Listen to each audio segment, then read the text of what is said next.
Olá, Thiago aqui, dessa vez para um vídeo sobre o behaviorismo metodológico do Watson, também chamado de behaviorismo clássico. É o início do que a gente não necessariamente, mas muita gente chama de psicologia comportamental. Não vou entrar muito na precisão dos termos, porque isso é um vídeo para quem está começando, para quem ainda não entende bem o que é uma coisa e o que é outra. Então, essa precisão de termos, o que é psicologia comportamental, o que é behaviorismo, o que é análise do comportamento, eu acho que é um assunto para ser discutido em outro momento, quando a gente já tem um conhecimento um pouco melhor. Esse aqui é um vídeo introdutório, então vamos começar bem do básico. Para fins de comparação, a gente tem lá em 1900 o início da psicanálise, com Freud, que todo mundo já ouviu falar. O Freud era muito mentalista, então ele tinha inconsciente, tinha os construtos, os conceitos que ele construiu, pulsão, libido, id, ego, superego, um monte de coisa. O Watson já vai num caminho muito diferente, como a gente vai ver. Ele vai num caminho de deixar a mente de lado. Para também ter uma base de comparação, o behaviorismo também é uma escola muito influente na psicologia. Talvez a psicanálise seja mais conhecida no senso comum, pela influência dela na cultura, o Freud é bem conhecido, mas o behaviorismo também é muito forte, né, como uma escola da psicologia. No começo do século passado, a gente teria ali psicanálise e behaviorismo, depois a psicologia humanista com uma terceira força que surgiu e também entrou na disputa ali pelas ideias sobre a psicologia humana. Tem vídeo sobre a psicologia humanista no canal, você pode dar uma buscada, mas vamos para o Watson agora, para o behaviorismo metodológico. O antigo behaviorismo metodológico, que é onde tudo começou, o behaviorismo começou com Watson, o pai fundador. Para ele, a ciência deve lidar apenas com o mundo objetivo, aquele fora do sujeito. A psicologia deve ocupar-se apenas do comportamento que pode ser objeto de observação pública e mensuração. Ou seja, a psicologia, que acredito que tradicionalmente a gente entende como a ciência que estuda a mente, aqui na visão do Watson, ela se torna uma psicologia comportamental, uma ciência que estuda o comportamento. E o behaviorismo teve uma influência muito grande na história da psicologia, principalmente nos Estados Unidos, os livros introdutórios de psicologia, por muitas décadas, onde o behaviorismo foi dominante, eles tratavam a psicologia como ciência do comportamento. E também tem toda essa perspectiva de que você deve olhar o sujeito de fora, que é a observação pública e mensuração, que é medir, eu conseguir calcular, matematizar o que eu estou observando, e observação pública eu tenho que ver de fora.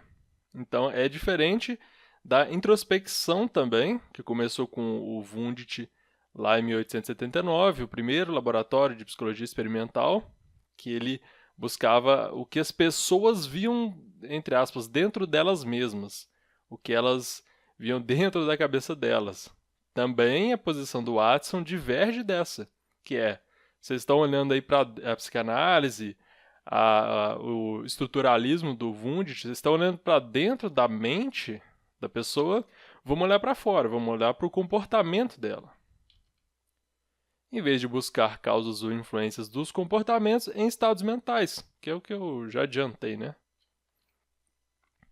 Para o behaviorismo clássico, e aqui vamos usar como sinônimo, clássico metodológico, mesma coisa, a mente existe, mas é ignorada nas suas explicações sobre o comportamento. Ou seja, não preciso estudar a mente para explicar o comportamento, nem para modificar o comportamento. Os estados mentais não se classificam como objetos de estudo empírico. A ideia do Watson era que, tem esse negócio de mente aí, mas o que eu faço com isso? Eu não tenho como acessar isso de uma forma fidedigna, de uma forma precisa. Não dá para mexer com isso aí. Então, ele desconsidera a mente porque não dá para estudar. Ele vai pegar o que ele acredita ser a melhor forma de entender o comportamento humano, que é justamente estudar o comportamento em si, que eu possa observar o que a pessoa faz, e não o que está na cabeça dela, o que ela está pensando. O Watson ele dá realmente uma virada de perspectiva na psicologia. Isso aqui, o Watson tem um texto muito famoso, que, traduzindo livremente, eu acho que não tem em português, seria A Psicologia como o Behaviorista AV, 1913. Ele inaugura o termo que passa a denominar uma das mais expressivas tendências teóricas ainda vigentes, o behaviorismo. Watson estabelece como objeto de estudos da psicologia o comportamento observável e mensurável. Acho que agora já deu para enfatizar isso e ver a distinção que tem em relação a outras formas de pensar a psicologia que vigoravam na época, como a psicologia do Freud, a psicanálise, né? Também não vou entrar em precisão de termos, tem discussão se psicanálise é psicologia, o que é uma coisa, o que é outra. Outra hora a gente discute isso. Mente versus ambiente. O interesse do Watson concentra-se na busca de uma psicologia livre de conceitos mentalistas e de métodos subjetivos, e que possa reunir condições de prever e de controlar. O controle aqui, ele tem uma conotação um pouco negativa, às vezes, quando a gente pensa nele de uma primeira forma, mas não é exatamente isso. O behaviorismo lida com essa questão de previsão e controle, mas tenta pensar isso de uma forma diferente. Por exemplo, você controlar seu próprio comportamento. Sei lá, você tem compulsão em comer. Você controlar seu próprio comportamento pode ser uma boa coisa, né? Então, eu falo isso porque o behaviorismo é muito criticado e vários termos que eles usam têm uma conotação que pode ser interpretada mal. Assim como a psicanálise também, com sexualidade, esses termos. Então, a gente é bom ter um pouco de cuidado e tenta pensar de formas diferentes os termos e não julgar muito precipitadamente. Primeiro tem que estudar e tal, ver como é que é direito, para depois poder fazer uma crítica embasada, uma crítica mais mais plausível mesmo, com a melhor capacidade de julgamento. O comportamento deve ser estudado como função de certas variáveis do meio. Olha como que isso é interessante. Em vez de a gente pensar lá no que está dentro da cabeça da pessoa, a gente vai olhar para fora e ver como aquilo afeta a pessoa. Certos estímulos levam o organismo a dar determinadas respostas. Se a gente for desenhar, usar minhas incríveis habilidades artísticas aqui, se a gente tem lá a psicologia mentalista, isso aqui é uma pessoa. A psicologia mentalista, ela se comporta, e aí a psicologia mentalista vai buscar a causa aqui, ó, na cabeça dela. O que está rolando aqui na cabeça? Já a do Watson vai fazer o quê? Vai buscar esse comportamento aqui, a causa no ambiente. Ou seja, o que tem aqui antes? Tem um estímulo aqui que provocou esse comportamento. Dá para ver, sim, que são duas coisas diferentes, muito diferentes, na verdade, porque uma você olha para dentro da pessoa, outra você olha para fora. O fundamento do behaviorismo metodológico do Watson é o reflexo incondicionado, do Ivan Pavlov, também um experimento muito famoso. Em 1904, o Pavlov era um fisiologista russo que ganhou o prêmio Nobel. Ele estudava os processos digestivos em cachorros, em cães, e ele descobriu o reflexo incondicionado, que são respostas que são eliciadas, produzidas, por estímulos antecedentes do ambiente. Por exemplo, salivar ao ver ou sentir cheiro de um alimento. O que o Pavlov descobriu com os cães, que a gente pode ilustrar aqui com pica-pau, é que apresentar um estímulo, que seria o bolo, esse aqui é um estímulo, produz saliva, aqui ó, saliva, produz uma resposta, ou seja, algo do ambiente produz uma certa resposta. Aqui é algo incondicionado porque não precisa de aprendizagem. O animal, e a gente incluso, tende a salivar com o estímulo alimento, porque é uma preparação biológica, né, para o corpo começar a digerir o alimento. O Watson chega ao reflexo condicionado, ao reflexo aprendido. Interações estímulo-resposta, a relação entre ambiente e o sujeito, em que o organismo passa a responder a estímulos aos quais antes não respondia.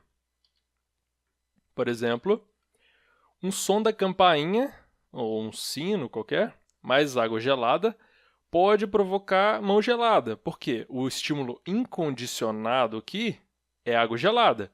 O som da campainha é neutro. Vamos pôr aqui. Neutro. Não acontece nada. Se tocar uma campainha perto de você, sua mão não fica gelada. Mas se você colocar sua mão na água gelada, vai ficar gelada. E o que ocorre aqui? Ocorre um pareamento. Esses dois estímulos, o neutro e o incondicionado, vão ser apresentados ao mesmo tempo. E vai ocorrer uma associação. E o que ocorre com essa associação?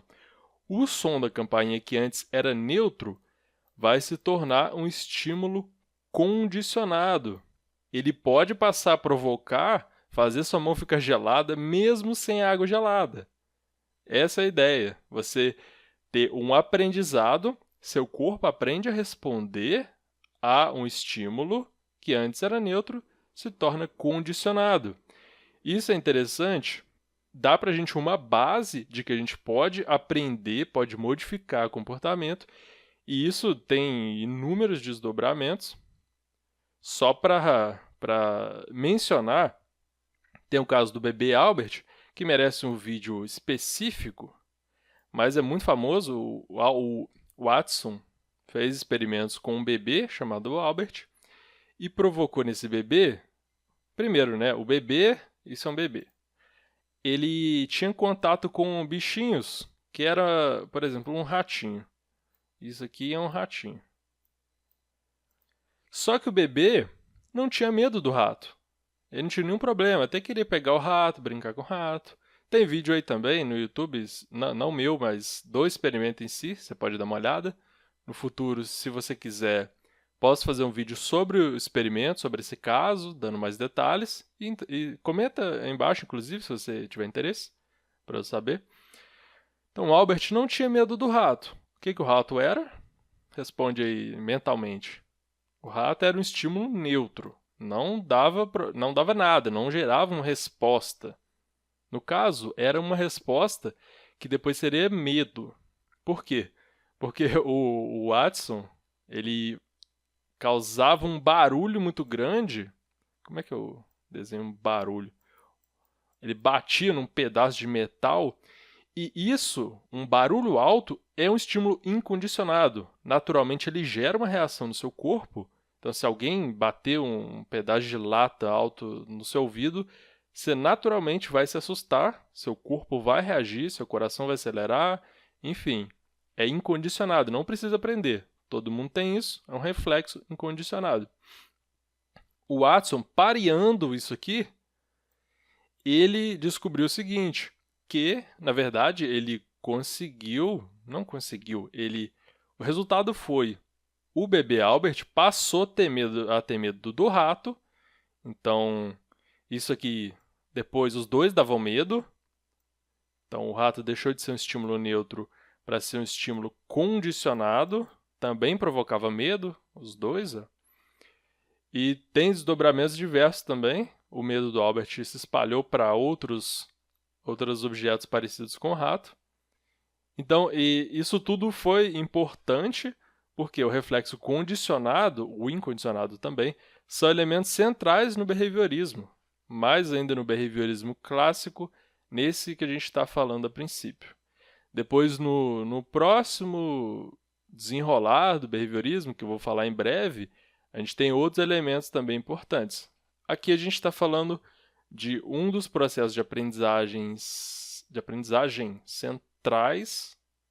Enfim, um processo de aprendizagem importante nessa psicologia, no behaviorismo, que é o condicionamento clássico. Por que condicionamento clássico? Só para mencionar que eu acho importante repetir sempre, é que muitas críticas ao behaviorismo consideram apenas o behaviorismo metodológico do Watson, que começou lá no começo do século passado. Então, é muito comum você ouvir dizer, o behaviorismo é muito superficial, o behaviorismo não considera sentimentos e pensamentos. Isso aí só funciona com ratos, não funciona com humanos. Mas a gente pode ver que isso é muito diferente também no neobehaviorismo, mas talvez o mais famoso seja o behaviorismo radical do Skinner, que ele considera sentimentos e pensamentos, ele tem mudanças consideráveis em relação ao behaviorismo do Watson. Então, a ideia aqui é só dar uma introdução, como começou, por que o Watson tinha essa proposta de uma psicologia sem mente, de olhar para o comportamento, e isso tem importância histórica muito grande, mas não é só aí. Não vamos nos limitar a esse pequeno fragmento de conhecimento. Como já diria o sábio, ET Bilu, busquem conhecimento.